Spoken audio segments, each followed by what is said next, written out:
Today's episode 1569 features video snippets from ACLJ, Political Stunt, also from Devory Darkins, Rubio. Plus from Doug in Exile, AUTOPEN, and wrapping up with USA Watchdog, Crisis. Highlights begin today, May 21st, 2025, at 8 p.m. Eastern Daylight Savings Time. Don't miss this great lineup. Help keep free speech alive. Please join Murtech on Locals, Truth Social, and on X. From ACLJ, Sekulow, federal charges for Democrat political stunt. From Devory Darkins, Trump makes huge announcement as Rubio just ended Van Hollen career. From Doug in Exile, AUTOPEN is the biggest scandal in U.S. history, Byron Donalds is naming names. And from USA Watchdog, baking a gigantic currency crisis into the cake, with John Rubino. Don't miss this great live stream with Murtech on Rumble tonight at 8 p.m. Eastern Daylight Savings Time. The link is in the description box below. Thank you for all your support and may God bless. Oh, by the way, don't forget to follow me and click the thumbs up button. Thanks again.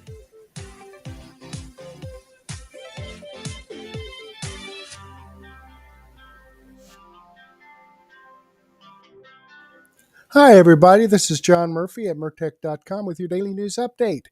Okay, here we are on May the 21st in the year of our Lord 2025.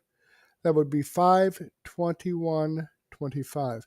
Now, I just saw a little ditty on Facebook that from now until May the 29th, the date is exactly the same frontwards and backwards. 5/21/25 or 5/21/25. Same thing all the way down to the 29th. 5/29/25 or 5/29/25. The date's exactly the same. Reversed from here, from the 20th actually, until the 29th. So just a little ditty there. But at any rate, let's get on with this. I have some great information for you, a couple of bonuses.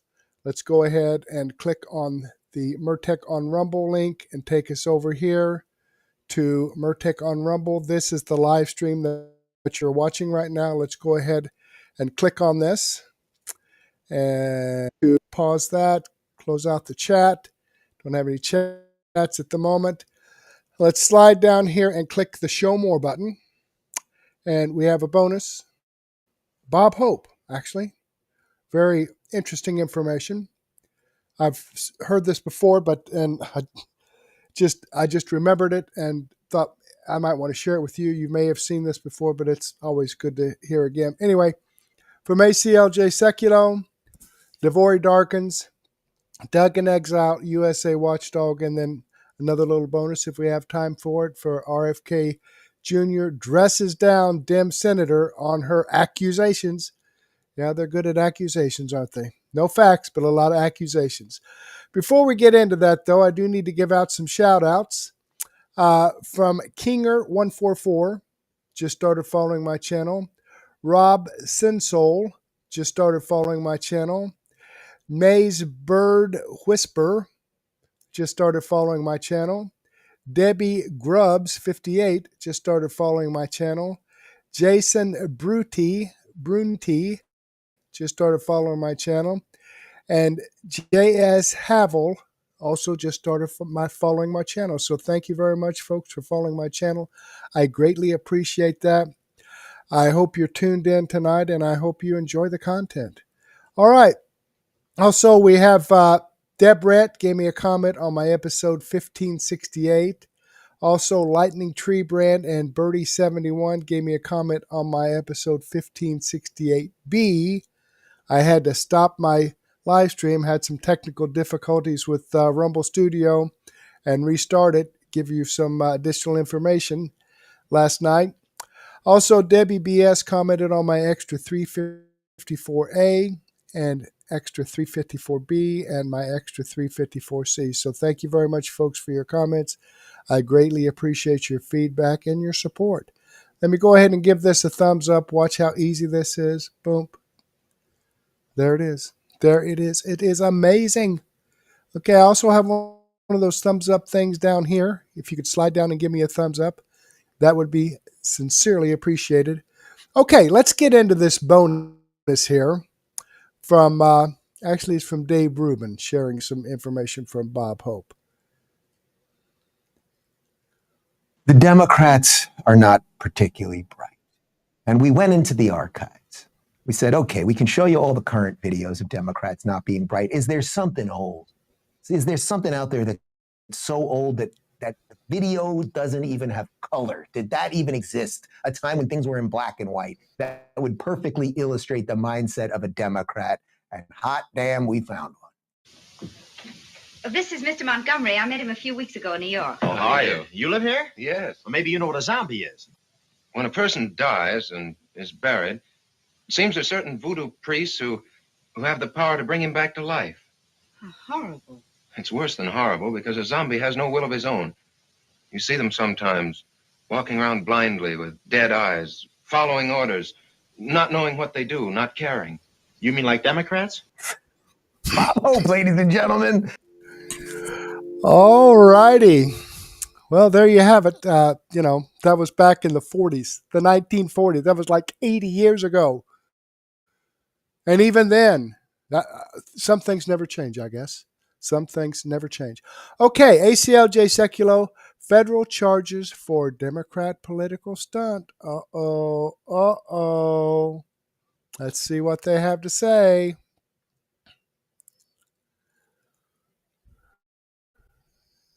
We know that there was this sort of photo op stunt that occurred, and now it feels like the stunt has even gone a little further. That's right. So we remember that there was a group of Democrat congressmen and women, as well as the mayor of Newark, New Jersey, who tried to go into this ICE detention facility that is there.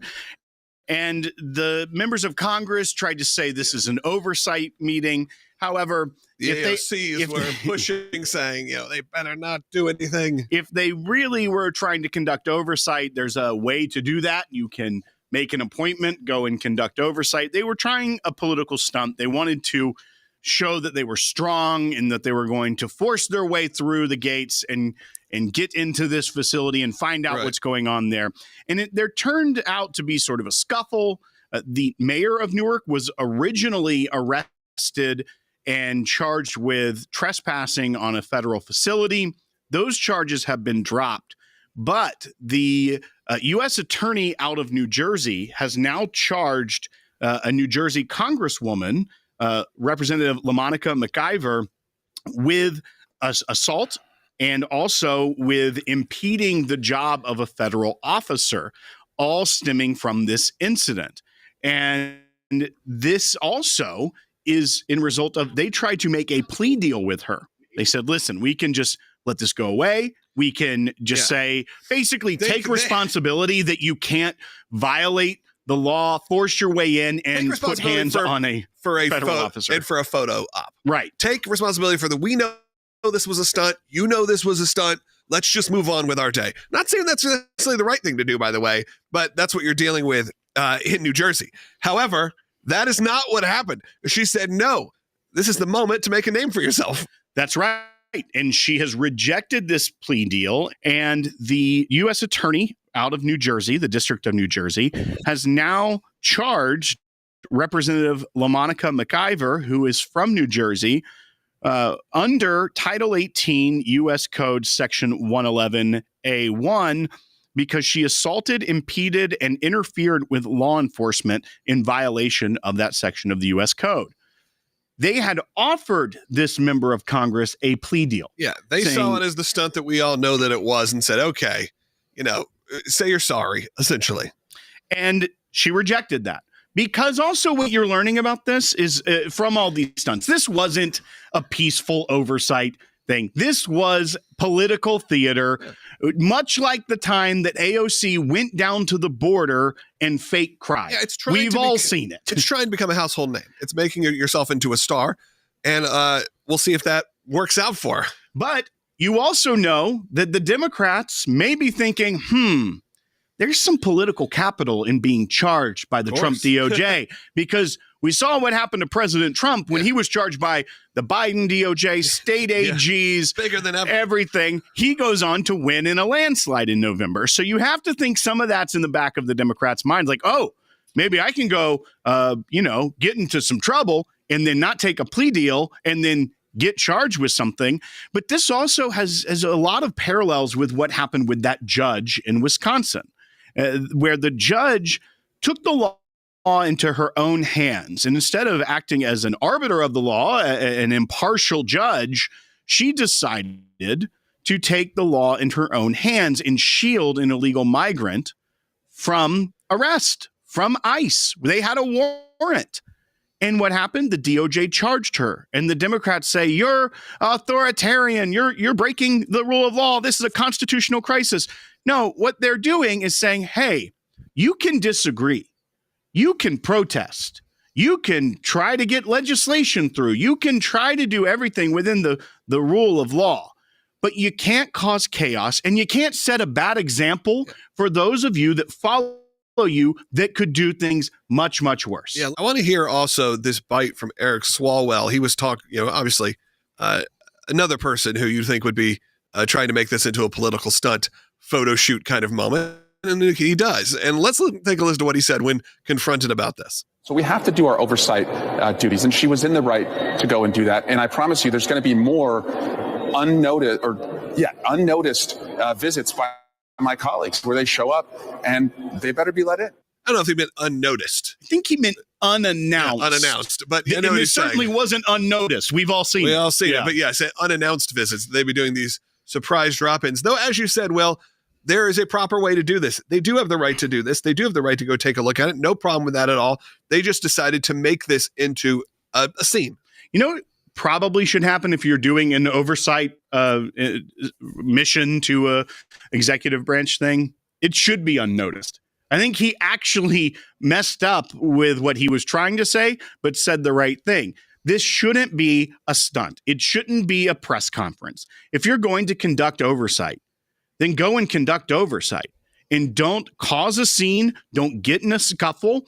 And you know what? If they don't let you in, go back and raise it up, get leadership involved and make an issue out of it that way instead of trying to take the law into your own hands and cause these issues.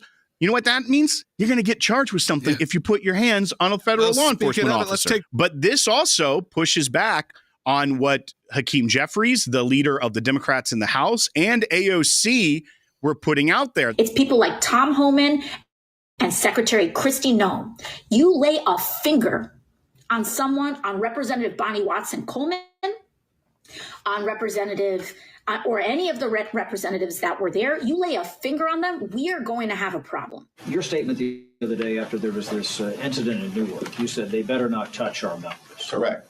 What happens if they were to go and arrest these members, or if they would try to sanction them here in the House of Representatives? They'll find out. What would you do, though? I mean, what recourse? I mean, doesn't that broach a... They'll find out. Doesn't that go across... That's a red line.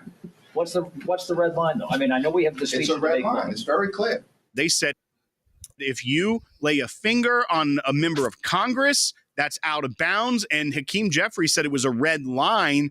Now the ball is in their court as one of their own, a member of Congress from the Democrat side, has been charged for this photo op. I mean, this can carry, depending on the way it's charged, what they allege, but can carry not more than 8 years in prison and a fine. So do I think a sitting member of Congress, they're going to try to go for the maximum? No. I don't know. Also, you never know with this administration. But what the key here is that there's bad behavior by those on the left when it relates to this immigration issue. And instead of trying to have constructive dialogue or even doing their oversight job in an organized, orderly manner, they're instead resulting to stunts, subversion of law.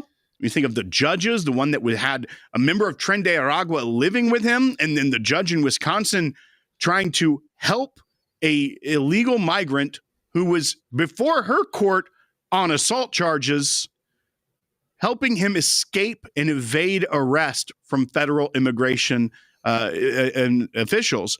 And then you have this where scuffles are breaking out in front of these detention facilities because of the way they're conducting their quote unquote oversight. What oversight do they want to see? What was she? I want to know that from this member of Congress. If the oversight was, I want to go and just see, I don't even know if that's direct oversight. If she wants to see the conditions and things of that nature, wants to write a report, wants to go before a committee. But reality, I don't even know that she knows what oversight she was looking for, because what she got was the attention. And that, I think, is what these members of Congress were actually looking for here. We are so excited to announce the ACLJ. All right, here we are. Very amazing. Very amazing.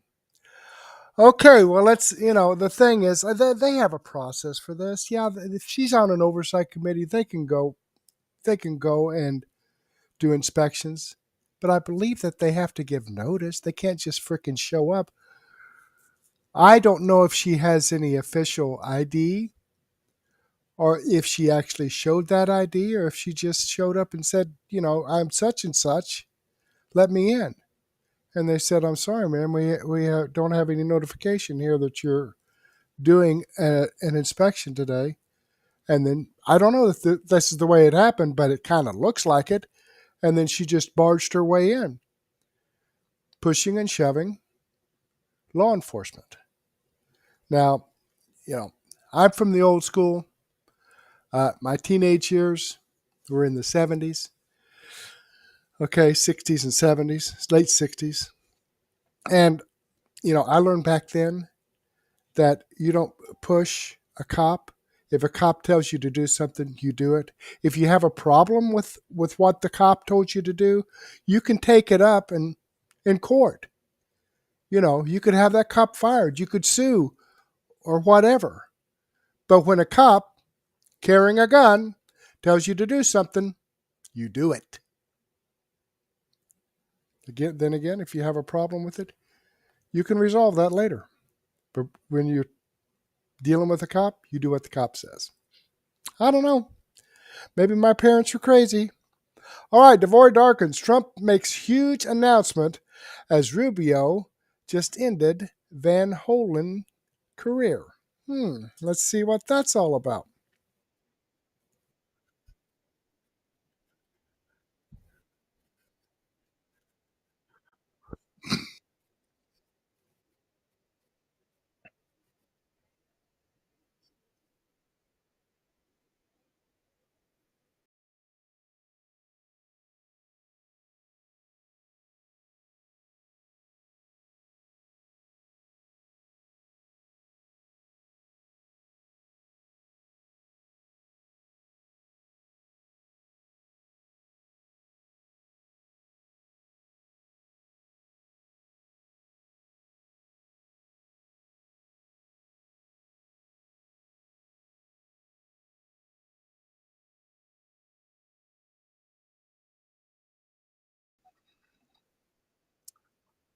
Okay. We're having a problem again. I don't know if it's... Let me try this and get this back here. Restart it. I don't know why I have a problem sometimes with these videos coming from YouTube, it seems like.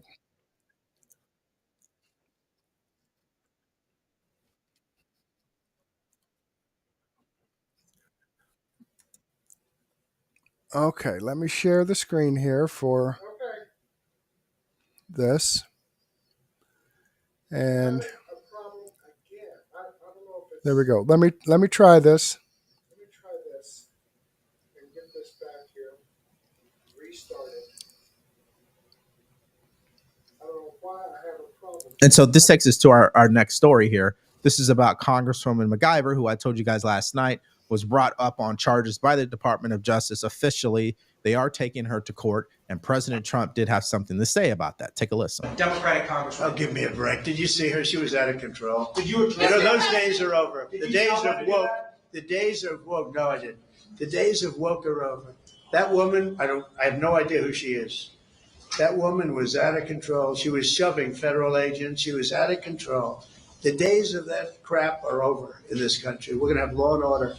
Democratic Congresswoman LaMonica McIver is expected to be in court. She's there in the red shirt as investigators say she was shoving and throwing elbows at federal agents. According to court documents, Martha, she grabbed an agent and tried to restrain him, and then she pushed another agent, striking him with her forearm. She's looking at several felony charges, including assault, impeding, and interfering with law enforcement, and could face time behind bars, we're told. So as it pertains to this congresswoman, she's out of line, okay?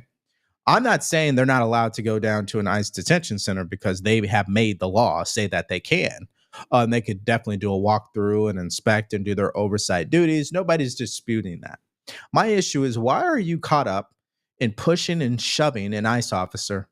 There's no excuse for that. Now, I would understand if it was a teenager out there doing that. I get it. But you're a grown woman pushing and shoving an ICE officer. I don't understand where she's going with all that. But she tries to make an excuse for it because, remember, Democrats are the victims. That's why on CNN this morning, she said this. The charge is specifically for assaulting, impeding, or interfering with law enforcement.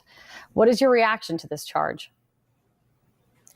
First of all, thank you so much, Kate, for having me or allowing me to come on for a few seconds today. I think the charges are absurd. You know, it's ridiculous. I was there to do my job along with my other colleagues. We have done this before. This is our obligation to do. It's in our job description to have oversight over a facility. And the entire situation was escalated by ICE. They caused the confrontation. Homeland came and, caused this chaos that we see. It was a very tense situation, but it could have been, easily not happened. They had every opportunity to not allow this to happen. It was very unnecessary. And it just, once again, we were there to do our jobs. And, if I'm going to be charged with a crime for doing my job, it just speaks to, where we're headed in this country and what we're dealing with as leaders and as Congress members, here in this country. See, people like this is why I don't like politics. Because right now what she's doing on CNN is playing a victim. She's trying to present herself as a professional. She's staying calm. You see her tone has completely changed. I just want to know, where's the same energy you had, Congresswoman, back in February when you were cursing up a storm and screaming? You guys don't remember what she said? Take a look. We will not take this. We will fight back. Fight back. Fight back. And as I close out, because I know we've been out here for a long time, and goddamn it, shut down the city. We are at war. Hey, that's who she is right there, okay? That's who she is, not the woman you see on CNN there. She's the one that was saying that this is a war, that they're not going to back down, that she went down to the ICE facility and pushed and shoved an ICE officer. That's who she is. But we'll see what happens in court because, again, I'm not convinced she'll actually be sent to prison. Now, she also had this to say, calmly. Take a look. Having time and space to think about what happened on that day and reflect on it, would you have done anything differently? No, I would not have. Once again, we showed up there to do a job, Kate. We were there for an oversight visit. We have done this before. Me, Congresswoman Bonnie Watson-Coleman, and Congressman Rob Menendez was just at a facility just a couple of weeks ago, not too far from this location, where we had an oversight visit, and we were a little bit delayed, but not, confronted or was in the middle of a chaos to do so. Okay, now before I play you the clip from CCP Swalwell, who comes to her defense, let's hear this message from today's sponsor. I want to do a personal shout out to Personal Address about monitoring and parental controls. It's been my link. Visit a facility and the law says you don't have to give them notice, but they're not worthy of much of a heads up because of the amount of lies that they've told the American people and the amount of lies that they've been called out on by judges across the country. And so we have to do our oversight duties. And she was in the right to go and do that. And I promise you, there's going to be more unnoticed visits by my colleagues where they show up and they better be let in. Yeah, tell me you're not tough without telling me that you're not tough. I know that's a double negative, but just work with me here, guys. That is a ridiculous statement from CCP Swalwell is what we're going to start calling him. These guys, they're not going to do anything. He wants you to believe that federal officers are not worthy of respect from congressional members. Just imagine that for a second. The people who create the laws don't respect the people who are enforcing the law.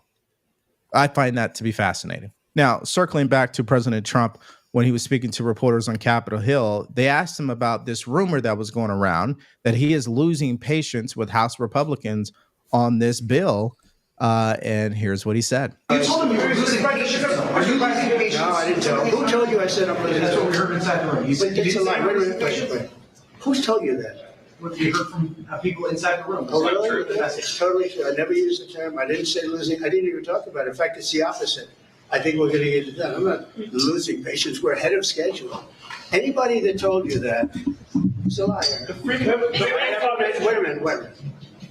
I never mentioned the word losing patience. We're not losing patience. We're ahead of schedule. That's why I want to get clear. Why don't you go back to your source and tell them they're liars if the source even exists? Yeah, that's a good point. Does the source even exist? Most of the time it doesn't. That's why they use the term anonymous sources. Okay. Now, I remember when I went to college, that was never going to cut it if you wrote an essay, anonymous sources. You better name who they are.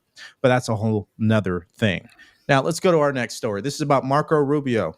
Okay, Secretary of State made an appearance on Capitol Hill this morning to discuss the budget for FY26.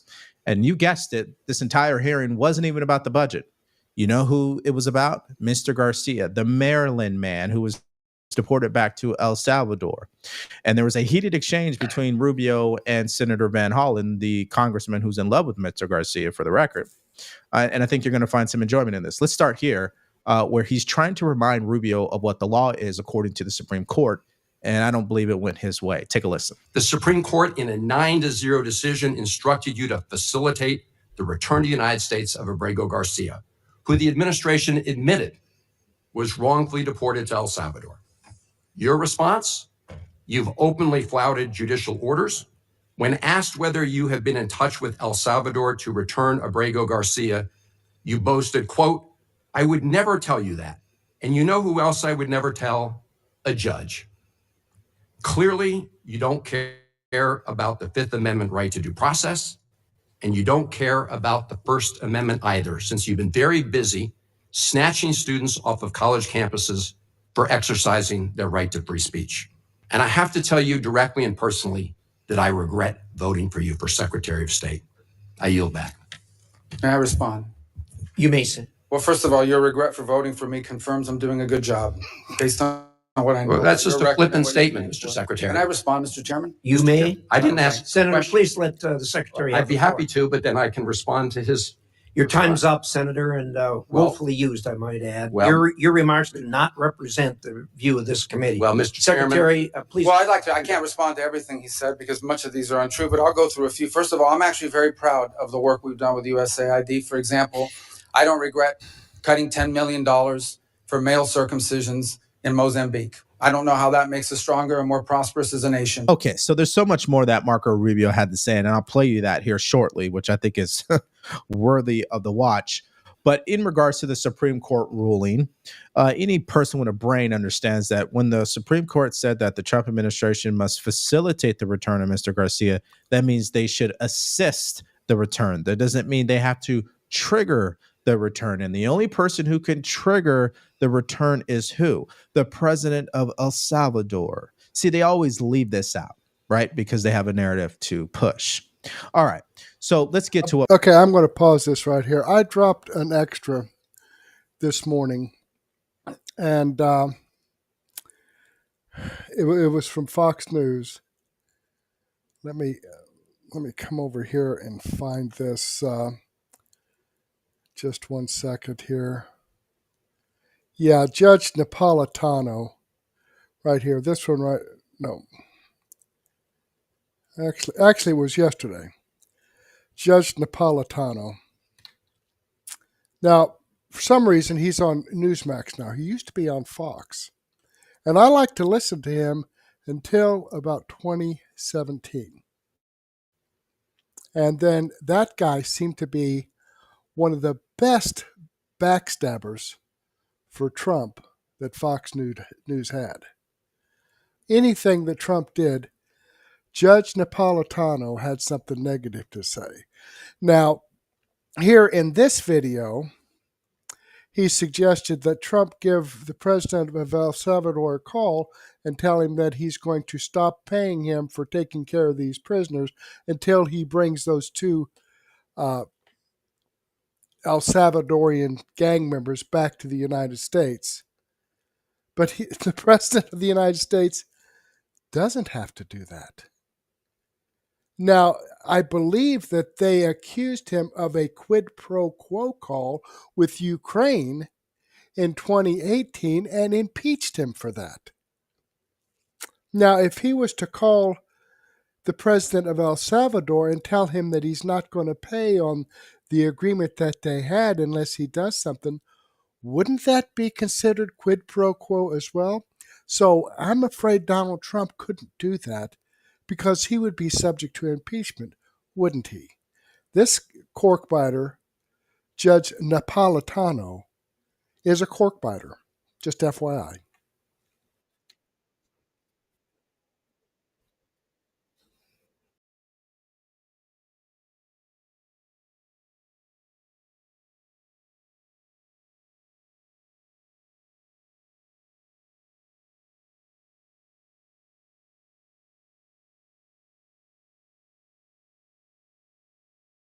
Hasn't done it under oath. Here's another point, okay?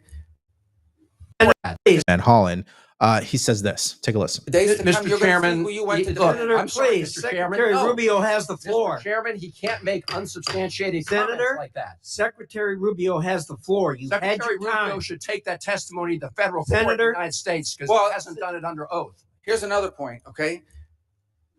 There is a division in our government between the federal branch and the judicial branch. No judge and the judicial branch cannot tell me or the president how to conduct foreign policy. No judge can tell me how I have to outreach to a foreign partner or what I need to say to them. And if I do reach that foreign partner and talk to them, I have under no obligation to share that with the judiciary branch. Just like a judge cannot order me to negotiate with a foreign minister of Russia, they cannot order me to negotiate with a foreign minister or the president of El Salvador. And if I did negotiate with them, which we have responded to them, and we've told them, we've had communications with the president of El Salvador, I am under no obligation under our division of powers in this country and to share with the judicial branch how I conducted diplomacy of the United States. It would actually be counterproductive.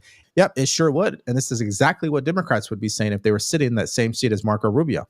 Now, let's go to this next story because Marco Rubio also spoke on this. Students that are getting their visas revoked. Well, according to Senator Van Hollen, Marco Rubio is a tyrant. He's breaking the law and violating the Constitution. Now, before I show you what Marco Rubio had to say, let's hear this story that just came out during the hearing at Columbia University. Take a listen. So the acting president of Columbia University enduring a chorus of boos after taking the stage for a commencement address today. Here is what happened when Claire Shipman tried to begin speaking at Columbia College, the university's liberal arts school.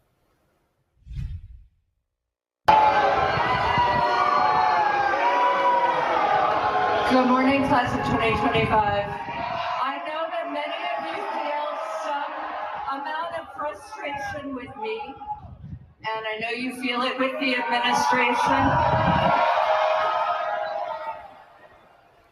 Some attendees also voicing frustrations over the arrest of Mahmoud Khalil, the student protest leader who was detained by immigration agents earlier this year.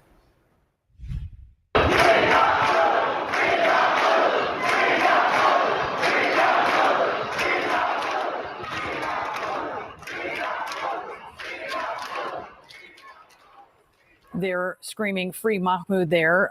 This outcry at Columbia also comes just days after police arrested a group of protesters who stormed a school library before finals. CNN reached out to the university for comment, but has not received a response yet. Okay, I don't think you're shocked by that reaction because students at these universities, I'm telling you, they are woke as you can get. And it's just unfortunate what they're being taught, and it's unfortunate what they're wasting their energy on. They're out there booing the acting president in the name of Mr. Khalil, the guy who supports a group and participated in a group that is called for the end of Western civilization as we know it. Okay, so I'm not too sure what's going on over there, but it's not good. Now, let me show you another angle of this taking place. Claire Shipman.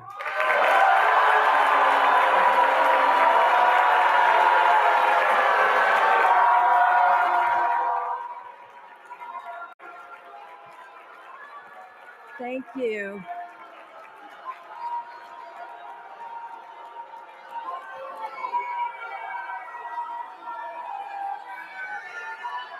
Good morning, class of 2025. I know that many of you feel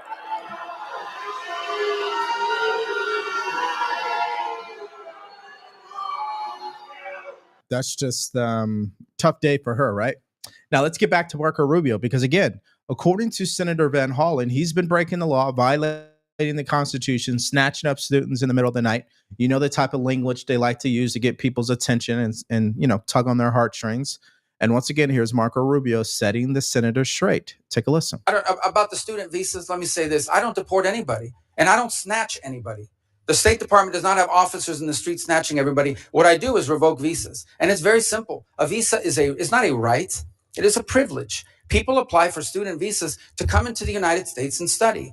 And if you tell me that you're coming to the United States to lead campus crusades, to take over libraries and try to burn down buildings and acts of violence, we're not going to give you a visa. Is that what Ms. Ostork did? We're not going to give you a visa. Is that what she did? Come on, Mr. Secretary. And every single one of these visas, the factors are different. Senator, the bottom line is, if you're coming here to stir up trouble on our campuses, we will deny you a visa. And if you have a First visa, Amendment and we find apply you, to we will people revoke living it. in the United And States? we're going to do more. There are more coming. We're going to continue to revoke the visas of people who are here as guests and are disrupting our higher education facilities. People are paying money. These kids pay money to go to school, and they have to walk through Writing a an bunch of op-ed lunatics to the who are top here on newspapers student visas. disrupting the Simple foreign as policy of the United I States. Yeah, so Marco Rubio. Okay, I'm going to go ahead and pause that there. And he's absolutely right. When the United States grants a visa to someone to come over to the United States, that's a privilege. It's not their right. It's a privilege.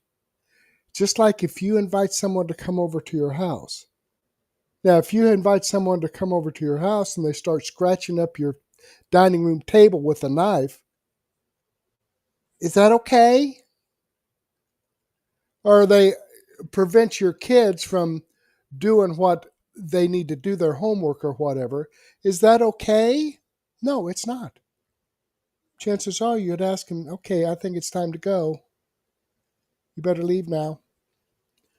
But not for Democrats, because the more chaos that people create, just like this representative at that ICE facility, the more chaos, the better as far as a Democrat is concerned. Remember what Bob Hope was talking about at the beginning? Okay. All right, let's get back here. And I think I might have figured out here that when I have a YouTube video, I need to turn the caption on for the audio to pick up. I don't know. All right, let's try this video here from Doug in Exile. Let me make sure I have the caption turned on. There we go. Give it a full screen, and let's hope that we have some audio. McDonald's. So when you think about the scale of this scandal, where do you think it will go down, and how do you think people will remember the Biden presidency now that we know how cognitively impaired he was throughout the duration of his 4 years? The AUTOPEN scandal is going to be the biggest scandal in American history, bigger than Watergate, bigger than Iran-Contra, bigger than anything else, because you had the deep state Democrat oligarchs running this country and not somebody who was quote unquote elected. Did you hear him call the Democrat oligarchs are running this country? Democrat oligarchs are running this country. He's using that specifically against Bernie Sanders, who goes like, we got to fear the oligarchy. And Byron goes, it was the oligarchy running the country from the Democrat Party for 4 years, and they used the AUTOPEN to pull it off. You simply can't have it. That's not the way the United States of America is allowed to operate. And my number one question is, Kamala Harris, what did you know and when did you know it? Where have you been? What were you doing? Because it is the vice president's responsibility, as well as the cabinet, to alert the American people to an inability of the commander in chief to do his job. Clearly, Democrat Party cut a deal with Kamala Harris.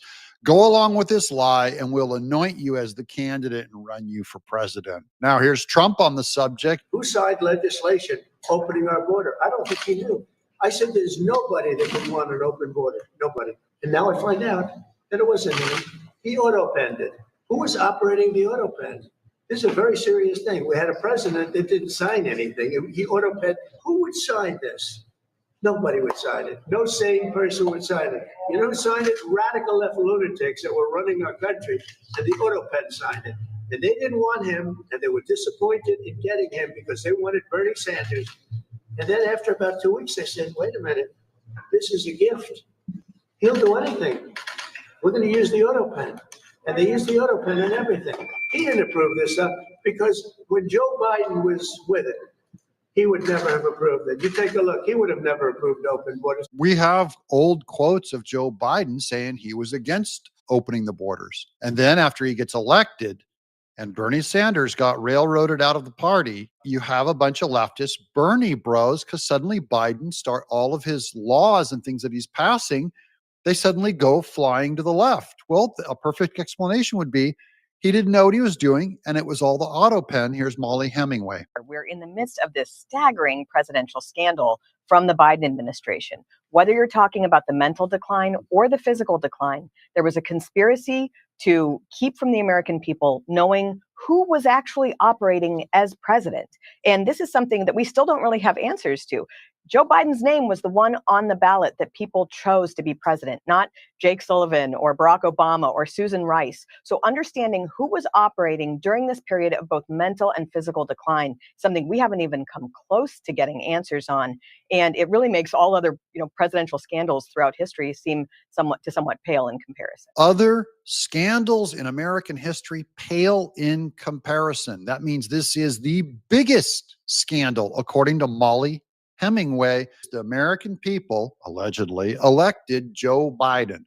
That means only his authority can run the country. If some other person is using their authority to make presidential pardons and it's not his will, that is anti-American as anti-American gets. Here's a Tulsi Gabbard post. She says White House staffer from Biden's administration revealed that most pardons were signed late at night when Biden was asleep and he was unaware of who was being pardoned. Should all these be void? I just want to show you this piece of artwork. She has this placard of Trump, 2017 to 2021. Here's the plaque for Joe Biden. It's a picture of the AUTOPEN signing his signature, 21 to 25. And then here's President Trump. Did we have an operating president? Here's Newt Gingrich's theory on it. Does anyone believe President Biden knew what he was doing when on January 17th, he granted 2,490 commutations,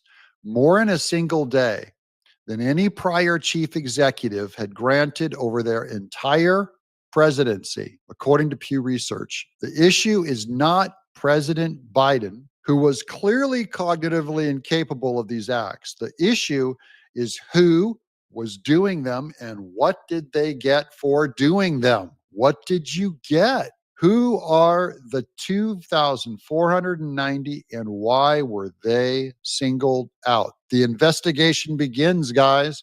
We're going to start getting names floated up of who ran the AUTOPEN. We're going to find out motives of why were they paid for releasing these mass murderers, some of them murderers, mass murderers, long time. Breaking, U.S. pardon attorney Ed Martin just announced that all of Joe Biden's pardons will be examined to determine whether they were lawfully authorized. The game is afoot. The reality is we've been gaslit. We've been given inadequate information, incomplete information about the leader of the free world. We're still being gaslit at this moment where they say, oh, we found a nodule. Lo and behold, metastatic disease. No, did not happen that way. At very minimum, they were following his PSA, which they're not telling us about because that will tell a different story. They're still being gaslit. And I'm telling you what, every journalist in this country that blew smoke on his behalf about how great he is, how he's sharp as a tack, has, photographic memory.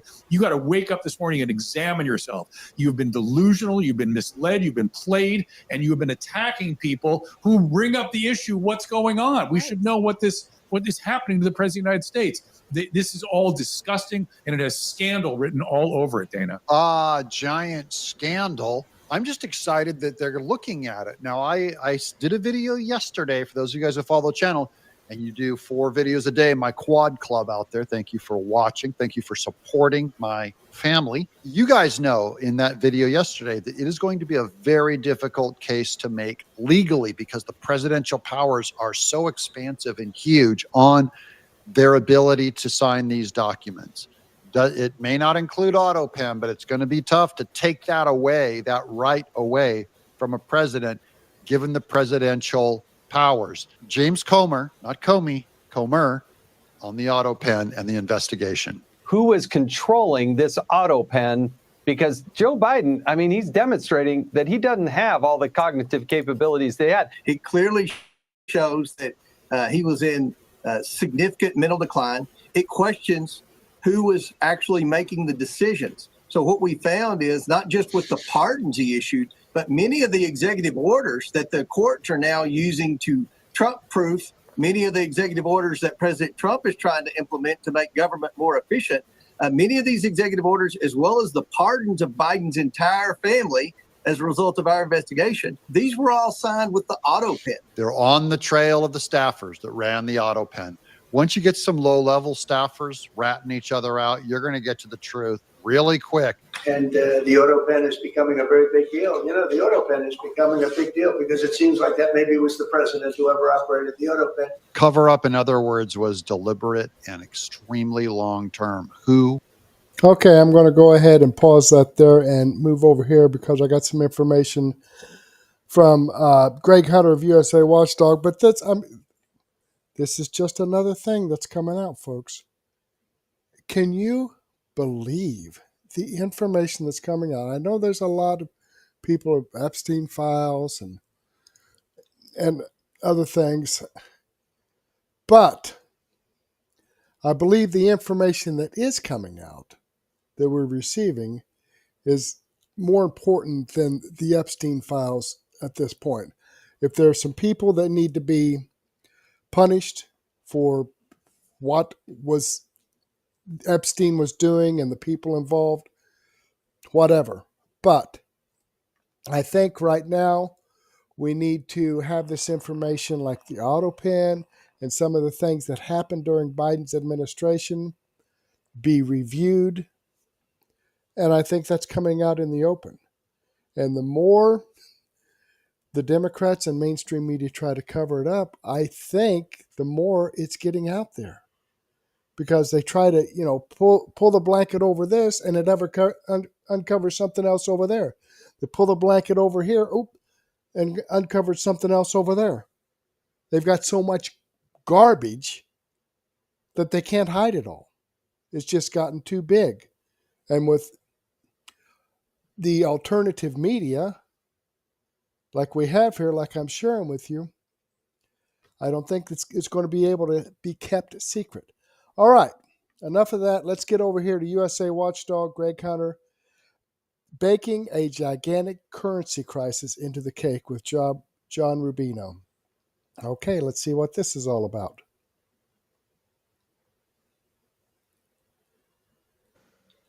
I'm Greg Hunter. Welcome to USAWatchdog.com.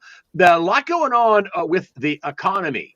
And they have this big budget process, one big beautiful bill, as the president said. You all know I'm not a Trump hater, but I am worried about this bill. And I'm worried about how much debt they're taking on. I mean, you have Elon Musk complaining that, hey, we're only advisors. We're not, dictators, but we're advising. And you need to cut $2 trillion. And, then they have this bill that they want to have $20 trillion. They're going to have $20 trillion in 10 years. This is according to the people that wrote the bill. They're going to add $20 trillion in 10 years. We're paying $1.5 trillion in interest a year, no cutting. The cuts, one version of it where they won't happen until 2029. A little worrisome. So I brought somebody on to talk about the money. But before we go to him, Ray Dalio, he had Bridgewater Associates, big hedge fund, multi-billionaire. Ray Dalio says the risk to U.S. Treasury is even greater than what Moody's is saying. They just downgraded our debt. That's the third rating agency that downgraded U.S. debt. And let me go on with about when he talks about the risk. Bridgewater Associates founder and billionaire Ray Dalio warned Monday that Moody's downgrade of the U.S. sovereign credit rating understates the threat to U.S. Treasury, saying the credit agency isn't taking into account the risk of the federal government. Wait for it. The risk of the federal government simply printing the money to pay its debt. He's worried about all the money printing. He's worried about, we're not going to default. We'll just print the money.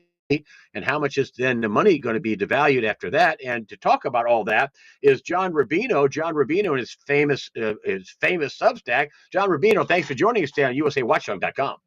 Hey, Greg, good to talk to you again. Yeah, we do indeed have a lot to talk about this time. With this, Ray Dalio he's worried about them. I know you downgraded the credit rating, but what he's saying is that the real risk isn't that we won't pay our bills. The real risk is that we'll pay our bills with tons of, digital money or printed money or whatever you want to call it. What say you? Well, the story with Moody's downgrade isn't that they did it, but they moved the U.S. from AAA to one notch below AAA. It's that it's kind of insane that a government with debt that's 125% of GDP has an investment grade rating at all, right? Because they clearly are baking a gigantic currency crisis into the cake. And Ray Dalio, he gets it right, because the rating agency's excuse or explanation for the fact why the U.S. still has a investment grade credit rating is that a country with a printing press can never default, because it just creates enough money out of thin air to pay the interest on its bonds, and it can do that forever. Therefore, it's a AAA credit, which doesn't make any sense at all, because if you just print a lot of money out of thin air, use it to pay your debts, then your currency goes down in value, and you're paying back your creditors with depreciating currency, which is a form of default.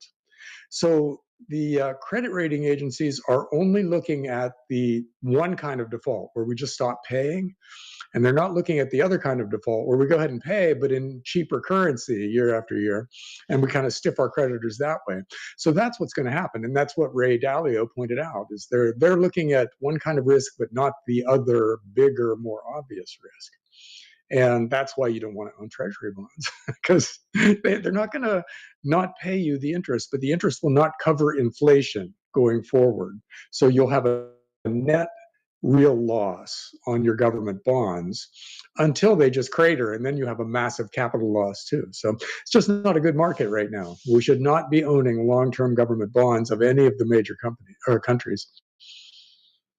Well, I'm back on camera with you here, and the 10-year Treasury, which was going down pretty significantly, it was got down in about 4 in small change, and now it's back to 4.5%. And the 30-year Treasury hit 5% the other day, but nobody cares about the 30-year Treasury really, because mortgage debt's all set off of the 10-year. But we're at 7% 30-year mortgages again, aren't we? Yeah, we went back up to unsustainable interest rates really quickly, even though the Fed is still in cutting mode. It's not cutting aggressively or anything, but they're promising a couple of rate cuts this year.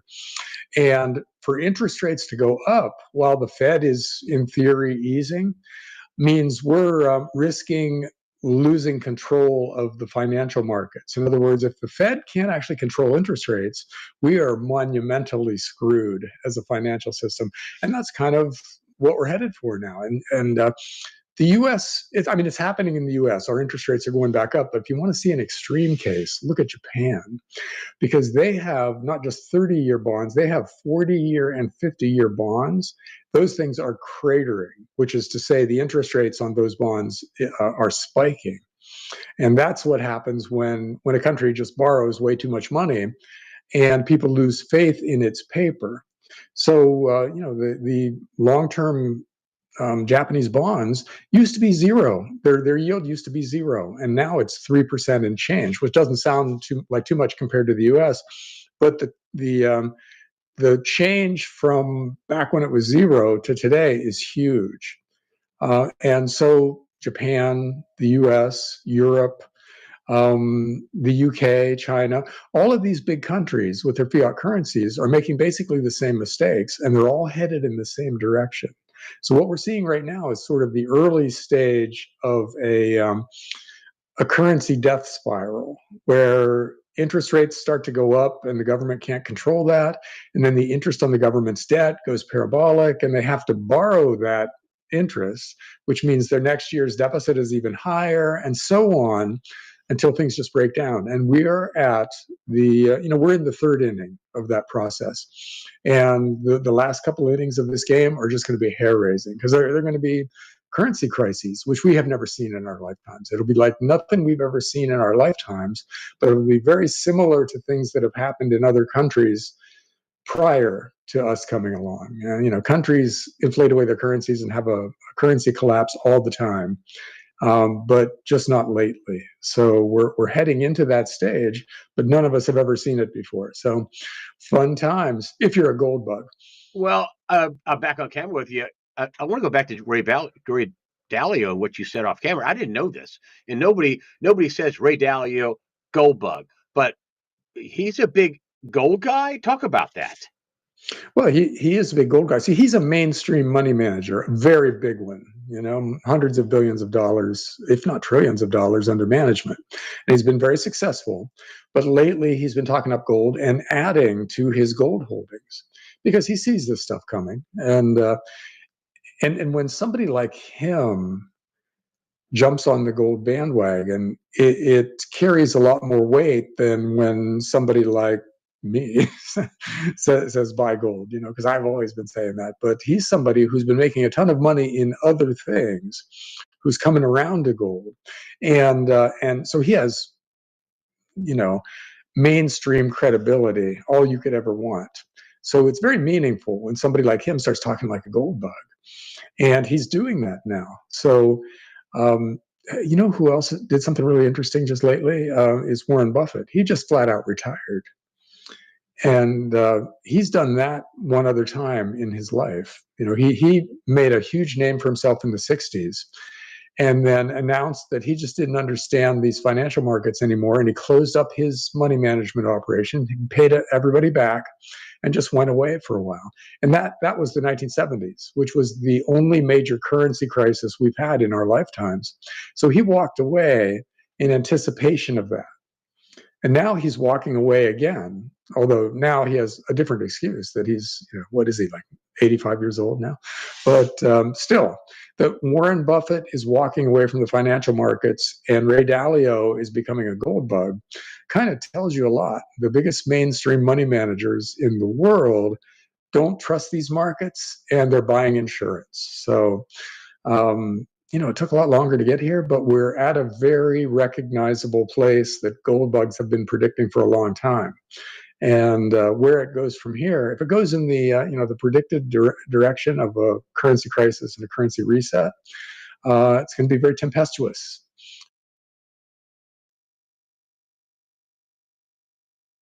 Okay, I'm going to go ahead and pause that there. And folks, he talked about the crisis, financial crisis in the 70s. I was there, okay? I remember I financed a house in the 70s, and I paid 10% interest on it. My car broke down. I had to have a car to get back and forth to work. I paid 20% interest on a car loan. Now, shortly after that, interest rates started going down. It was great for my parents. I mean, they had, they were pretty much set with their mortgage and everything. They had some savings. They were saving up they were getting ready to retire. And my dad had a CD that was paying him 20% annual interest on his CD. I mean, things were like crazy. If you think things are nuts now, back during the 70s, when Jimmy Carter was president.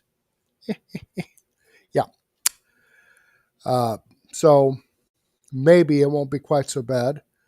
Although I know this big, beautiful bill that Donald Trump's talking about is still like over, I think it's like a $2 trillion.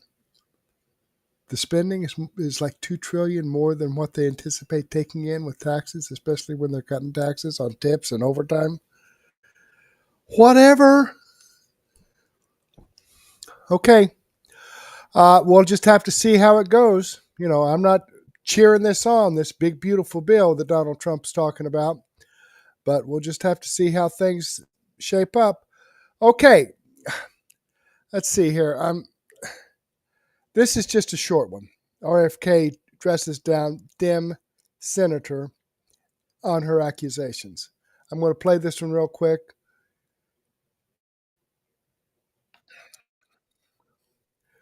Here we go. Let me make sure I got the here. All right. Let's see what's going on with this.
Okay. I guess that the audio isn't coming through on this. So I'm not sure what. This is my third YouTube video that I've tried to play. The first two seem to be fine, but for some reason, I don't know why the audio is cutting out on YouTube videos here. But again, the link is right here in the description box. It's great information if you want to slide down here, open up the description box, click that show more button, and the link to all these videos are right here. I'm not trying to take anything from anyone. I'm not trying to hide anything. Actually promoting their videos and their information. I don't get any commissions or royalties for doing that, but I do get the satisfaction of sharing it with you. There we go. Okay, right here. The link is right here in the description box. Sorry, I didn't hear it. Clicked over to this page, but here we go. And again, I don't get any commissions or royalties for sharing this information out, but I do get the satisfaction of sharing it with you and hoping that you will share it with others. Okay? So let me check on our chats here. Thank you, Damn Yankees 1776 and Debbie BS for your chats. I greatly appreciate that. Okay, let me copy these into a comment below so that those chats will be permanent with this video. Boom. So this is how easy it is to make a comment, folks. You just put some information in here and click this green comment button right here. See it? Boom. There it is. There it is. Okay. There you have it. All right. Do a quick refresh on this. And close out the chat. All right. So I've had 159 people watch this video. I've got 20 watching right now, and I've got 6 thumbs up. So if I could get about 14 of you to slide down here and give me a thumbs up, that would be fantastic. I would greatly appreciate that. All right, coming back here to the main page of Murtech.com. As I've told you numerous times, I do have over 55 no nonsense, common sense, logic and truth videos here at Murtech.com. The link to Murtech.com is in the description box below. I share the 4 videos I shared with you. Are videos that I've posted here at Murtech.com. So come to Murtech.com and get all kinds of information. I will be dropping a live stream, my daily news wrap-up, which has over 80 videos in it right now. I will go back and refresh that before I start my live stream at about 9:30. So go ahead and take a break, grab a donut, whatever, and I'll get that live stream started of the latest news and information, the kind of stuff you're not going to get on the mainstream media.